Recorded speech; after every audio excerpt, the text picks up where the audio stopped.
मनपाचे आयुक्त यशवंत डांगे यांच्या नियुक्ती चौकशीचे आदेश, तात्काळ अहवाल मागवला। राज्य निवडणूक आयोगाने नगरविकास विभागाच्या कक्ष अधिकाऱ्यांना पत्र पाठवत आयुक्त यशवंत डांगे यांच्या नियुक्तीवरील आक्षेपांची सविस्तर चौकशी करून नियमानुसार पुढील आवश्यक कार्यवाही करावी व अहवाल पाठवायचे आदेश दिलेत। आयोगाने 2 वेळा याबाबतचा अहवाल पाठवण्याचे आदेश नगरविकास विभागाला दिले होते, पण या विभागाने त्यावर काहीच कार्यवाही केली नाही व एक प्रकारे निवडणूक आयोगाच्या आदेशाला केराची टोपली दाखवल्याचे दिसत आहे। शाकीर शेख यांनी आयुक्त डांगे यांच्या नियुक्तीवर आक्षेप घेतला आहे।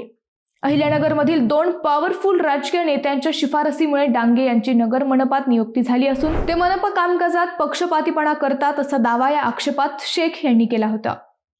या आक्षेपानुसार आयोगाने नगरविकास विभागाला पत्र पाठवून डांगेंच्या नियुक्तीवर घेण्यात आलेल्या आक्षेपांची चौकशी करून या नियमानुसार कार्यवाही करून अहवाल देण्याचे आदेश 2दा दिले होते, पण त्यावर काहीच कार्यवाही न झाल्याने आता पुन्हा 3ऱ्यांदा हे पत्र पाठवले आहे। आता या पत्रावर नगरविकास विभागाद्वारे काय कार्यवाही होते व राज्य निवडणूक आयोगाला काय अहवाल पाठवला जातो याची उत्सुकता वाढली आहे।